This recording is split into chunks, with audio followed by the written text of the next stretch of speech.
ជាសុខខ្ញុំមានឈ្មោះឈុំអត្រាលេខទី8នៃអនុជាឡាយតាពាំងដែលរស់នៅក្នុងមណ្ឌលកម្មាកំពីប្រៃជុំខ្ញុំពិតជាអរគុណជនជាតិជប៉ុនណាដែលជួយផ្ដល់ផ្ទះសំណាញ់ដល់បន្លែឲ្យពួកខ្ញុំបានហូបបន្លែគ្រប់គ្រាន់និងគ្រូទ្រង់សម្រាប់បងប្អូនដែលរស់នៅក្នុងមណ្ឌលប្រៃជុំខ្ញុំពិតជាអរគុណជនជាតិជប៉ុនណាដែលជួយផ្ដល់ផ្ទះសំណាញ់ឲ្យពួកខ្ញុំហើយខ្ញុំសូមជូនពរជនជាតិជប៉ុនមានសុខភាពល្អរកការងារធ្វើជំនួយឲ្យបានល្អសូមអរគុណជំរាបសួរខ្ញុំបាទឈ្មោះគឹមហាក់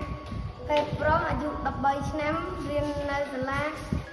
អនុវិទ្យាល័យតាពាំងលពាក់រស់នៅមណ្ឌលប្រៃជុំខ្ញុំបាទសូមអរគុណដល់បងប្អូនជនជាតិជប៉ុនដែលបានឧបត្ថម្ភផ្ទះសំណាញ់សម្រាប់ដាំបន្លែធម្មជាតិនៅមណ្ឌលកម្មាកំព្រាប្រៃជុំយើងខ្ញុំសូមជូនពរឲ្យបងប្អូនជនជាតិជប៉ុនមានសុខភាពល្អអាយុយឺនយូរធ្វើការងារប្រកបបានជោគជ័យតរៀងទៅជំរាបសួរខ្ញុំឈ្មោះផលគឹមលីខ្ញុំអាយុ18ឆ្នាំរៀននៅថ្នាក់ទី12នៃវិទ្យាល័យបុរនីហ៊ុនសែនចន្ទថាល